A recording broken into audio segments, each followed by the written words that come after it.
Hamas बंधक बनाए करीब 200 लोगों में से सिविलियन की रिहाई के लिए तैयार है, लेकिन इसके एवज में हमास ने जो मांग की है वो है इजराइल के जेलों में बंद 6000 फिलिस्तीनियों की रिहाई।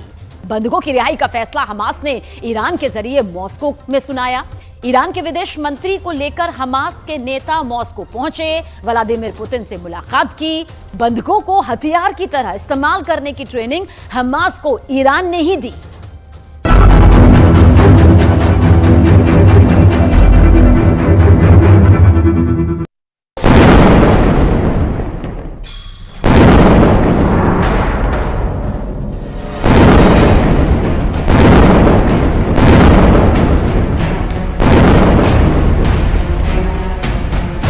कितने बंधक?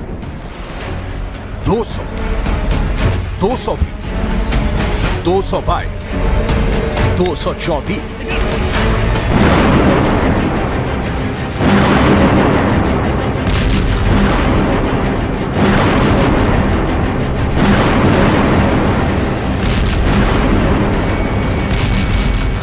गाजा पट्टी की जलती जमीन के नीचे बनी सुरंगों में हमास के आतंकवादियों ने कितने विदेशियों को कैद किया है, एग्जैक्ट आंकड़ा किसी के पास नहीं है। इन विभिन्न देशों के बंधकों के साथ हमास क्या सलूक कर रहा है, किसी को नहीं पता। इन बंधकों की कभी रिहाई होगी भी या नहीं, किसी को नहीं पता। इन बंधकों की लाशें भी इनके परिजनों तक पहुंचेंगी या नहीं, किसी को नहीं पता। मौत की भट्ठी में जिंदगी के लिए तरसते बंधकों का क्या होगा? 7 अक्टूबर की सुबह इजराइल के इलाकों में हमास यमराज बनकर प्रकट हुआ। गोली मारी, गला काटा, जला दिया और करीब 222 लोगों को बंधक बनाकर गाजा पट्टी ले गया।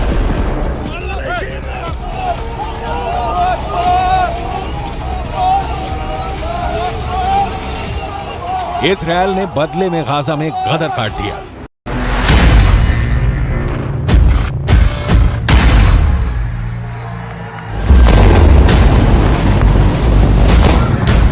लेकिन इन 222 लोगों की जान तलवार की नोक पर अब तक लटकी हुई है। 5 देशों में इस वक्त इन हमास के बंधक बनाए गए लोगों की रिहाई के लिए बातचीत चल रही है।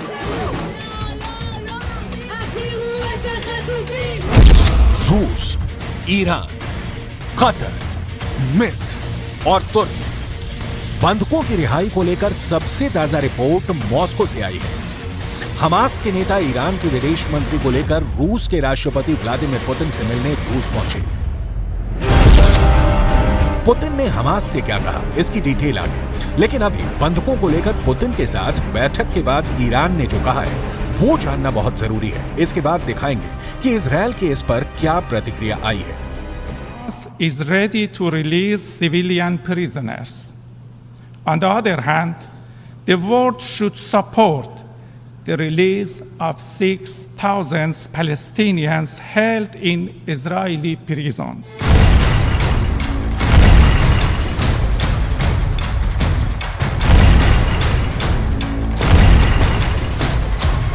सीधा और बहुत साफ मैसेज है बेंयामिन नेतन्याहू को। ईरान ने क्लियर कर दिया है कि बंधकों के बदले सीज फायर नहीं, मतलब युद्ध बंद नहीं, बल्कि 6000 फिलिस्तीनियों के इजराइल से रिहाई हो।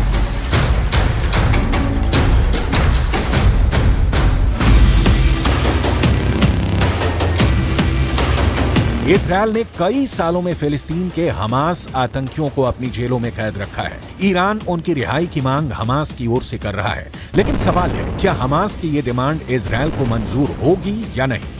युद्ध में कूदने की धमकी देने वाला, हमास को फंडिंग और ट्रेनिंग देने वाले ईरान के बोल मॉस्को में क्यों बदल गए, इसकी चर्चा आगे करेंगे। इन रास्ता रहबरान जुंबश आजादी बख्श फिलिस्तीनी हमास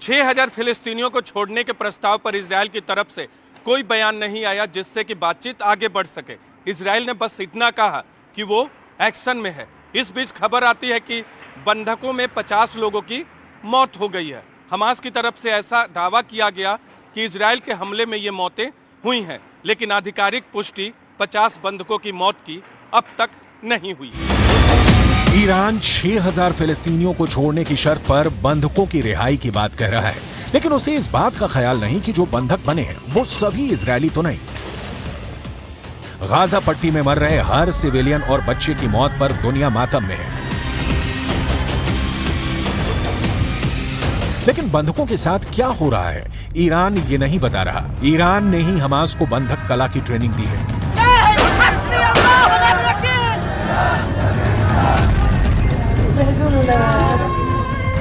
और अब ईरान ही ये सारा ड्रामा रच रहा है। ऐसा पहली दृष्टि में स्पष्ट दिखता है, लेकिन ईरान के इस चाल की डिटेल आगे। अभी बंधकों की डिटेल देखते हैं। इजरायल के मुताबिक 138 बंधकों के पास विदेशी पासपोर्ट है। कई लोग दोहरी नागरिकता वाले हैं। इनमें 15 अर्जेंटीना के हैं, 12 अमेरिकी हैं, 6 फ्रेंच हैं, 6 रूस के नागरिक हैं, 1 चीन का नागरिक है, 1 श्रीलंका का है, 2 तंजानिया के हैं और 2 फिलीपींस से हैं।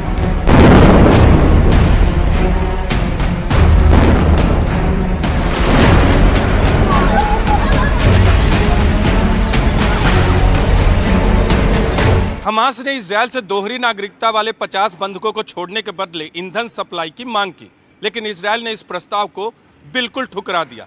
इजरायल ने साफ कहा कि जब तक सभी बंधकों की रिहाई नहीं होगी तब तक ईंधन सप्लाई की अनुमति नहीं दी जाएगी। इस बीच हमास का प्रतिनिधिमंडल मॉस्को पहुंचता है और वहां से ईरान का एक बयान आता है कि जब तक 6000 फिलिस्तीन कैदियों को नहीं छोड़ा जाएगा तब तक सभी बंधकों की रिहाई नहीं होगी।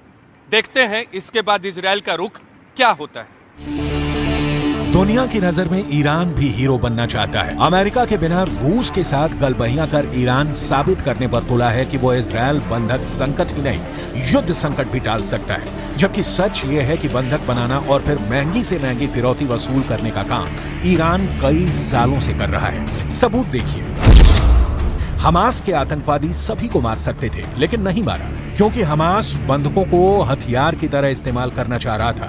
हमास को पता था कि इसके बाद इजरायल गाजा को धुआं कर देगा और तब बंधक उसके बहुत काम के होंगे। और तो और हमास के बंधक बनाने की योजना ईरान की तरह ही दिखाई देती है।